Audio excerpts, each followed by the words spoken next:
Hurts in this spot, or at least played him dead even. Indeed. Are you convinced Hurts can outplay the great Mahomes a week from Sunday? I'm not convinced about this one. And I think it has more to do with Andy Reid being a head coach and Steve Spagnuolo as the defensive play caller, giving him 2 weeks. And I know he had 2 weeks the last time these two guys played against one another, but I think it's a larger sample size to try to exploit the deficiencies of Jalen Hurts' game when you look at Steve Spagnuolo. He's one of the big game defensive coordinators we've ever seen in the history of the game. Yeah. And I think he's going to have something in store for Hurts and company. Well, look, the one thing Jalen Hurts didn't have 2 years ago was Saquon Barkley. And while they have always had a very effective running game because their offensive line is so good, and they've had good backs, I don't mean to diminish the backs they've had. Barkley's having the kind of season that we basically have never seen before. How much does that change the equation for what the defense is going to have to worry about and maybe open the door for Hurts to have a big day? It changes a ton. You think about it, when they got Saquon Barkley, we all came on TV and said it's a luxury because they don't need him because the rushing attack was already prolific. We didn't know it could look like this with Saquon where you're rushing for 2,000 yards. So as a defense, you go in, and we keep saying it week after week since the playoffs have started, each defense is coming in with stop Saquon Barkley. Extremely effectively. Do you expect him to do that again a week from Sunday? I do, because it's a numbers game. When you're playing against Saquon Barkley, you got to commit bodies. You got to commit numbers. Because you know this, the number one thing defensively you got to do is what? Stop the run. That's right. If you don't stop the run, you have no chance. And so I expect Kansas City to sell out to stop Saquon. Who can guard A.J. Brown one-on-one? You got Devontae Smith, Dallas Goedert. Those are prime opportunities that Jalen Hurts is going to have in the passing game. So let me turn to my receiver here, because there were so many times during that game where Tom Brady, doing the telecast, was pointing out, like, they've got man coverage on A.J. Brown over here. I mean, just throw it. And he did it several times, including that big fourth down play. Is that what you saw? I mean, the bottom line is you got man coverage on guys who cannot be guarded, man. Well, see, that's the thing, though, with Spags as a defensive coordinator. You say to yourself, okay, let me force Jalen Hurts to throw this football in the middle of the field, because that's not his strength. We know A.J. Brown is going to run the go route. It was a time early in that ball. Sounds easy to say, but it feels to me like you would need like 13 guys on the field, because you got to put a whole bunch of them in the middle to stop Saquon Barkley. And tell me how it is you're forcing Jalen Hurts to throw the ball in the middle of the field. So, number one, I remember Dan Orlovsky had a tape from the Green Bay Packers, right, and how they played man coverage. You play outside leverage, and you have guys inside waiting on them, whether that's a one robber from a safety, J-Mac, you know that, or a linebacker as a hole player. You funnel everything inside. Or you play zone coverage and try to force Devontae Smith and Dallas Goedert to beat you inside with their routes. And that's the game within the game. It sounds easy to what Harry it's easier said than done. Force the ball in the middle. And the issue is, if you're doing those type of things, you're now allowing something else in the game plan to open up. So when you talk about trying to do that and stopping A.J. Brown and Devontae Smith on the outside, you're dedicated. Cindy, let's set it up with this full screen. All right, so we do a feature on Wednesday. Everyone loves the title. It's called D's Notes.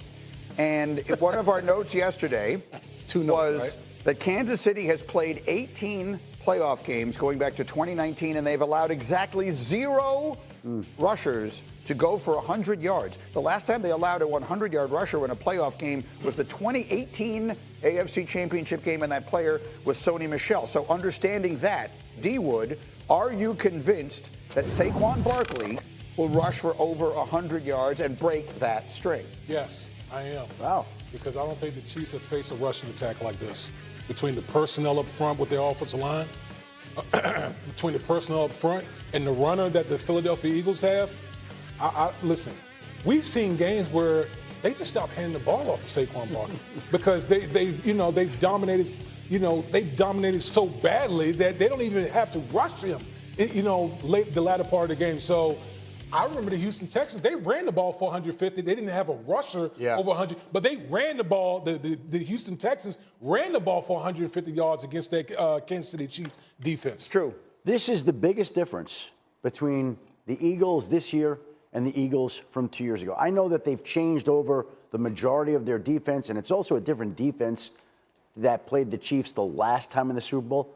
But Saquon Barkley. And now you get to roll with one of the preeminent players in the game to give yourself a better chance all time in a matchup that could help determine the winner of Super Bowl 59. Yeah, Barkley needs 40-something, I should have it in my head, yards to have the most productive by yardage season in NFL history, meaning if you include the playoffs and the regular season, to have rushed for the most yards of anyone ever. So, J-Mac, that brings us to our final. Are you convinced? Because this came up earlier this week. Are you convinced that, candidly, the Eagles' defense is the key to this game, and it is more important for them winning than even Saquon? Greeny, you really going to ask me a question about the defense? There's a bear poop in the woods. Absolutely, the defense is more important. Defense wins championships, and you think about it, since the bye week, it's been this Eagles defense that has been the best in the NFL. It's the defense that allows the Eagles to play the game the way they do, running the ball. If they have a slow start, it's the defense keeping the opponent at bay that allows them to get going and get rolling. When you can run the football and play good defense, it shortens the game, and it allows Kellen Moore to call the game the way he does. So Vic Fangio and his unit are the reason that the Philadelphia Eagles are as good as they are. You think so, D. Wood? I'm looking at that huge interior of that defensive line, which is as so good it's ridiculous. All those Georgia guys, like 800 pounds of them in the middle of that defensive line. Is that where this game ultimately is going to get decided? I do. I think ultimately the Philadelphia Eagles defense is going to be the ultimate deciding factor in this winning. Who's blocking Jalen Carter? Mm-hmm. Like, you got to commit resources to blocking that man because no one's blocking him one-on-one. Then you got to deal with Nolan Smith and all those other guys that they have in their front. Plus, they rotate guys in there to keep those guys fresh. And so, you talk about Steve Spagnuolo being one of the preeminent, defensive coordinators. Vic Fangio is one of the preeminent defensive coordinators that we have seen in quite some time in our league. So this is going to be a great chess matchup. I also believe when it comes to the wide receivers of the Kansas City Chiefs and the secondary of the Philadelphia Eagles, in my opinion, are the better group. Yeah. So we can't forget the guys on the back end, even though two of them might be rookies and they might be young players. The way they played Cooper DeJean, Quinyon Mitchell, how they played this season, took this defense that was atrocious, especially in the pass game last year, to being one of the best in the league. And that's the fun part about it, because Mahomes is beating Fangio every time he's gone against him, whether that was the D coordinator or the head coach in Denver, then when he was with the Miami Dolphins. So I look at this, when you talk about the chess match of it all, Fangio plays and he disguises everything. Every defense looks the same. If Mahomes and Reed know what you're going to play before the snap, they eat you up. And they did it against the Bills. So I'm looking to see how that kind of figures out throughout the course of this game. And before everyone even gets to New Orleans, Shefty has sneaky... Before the season even kicked off, Saquon Barkley made one thing clear to the Philadelphia Eagles faithful. He doesn't just aim high, he aims for the top. And he wasn't saying it to brag.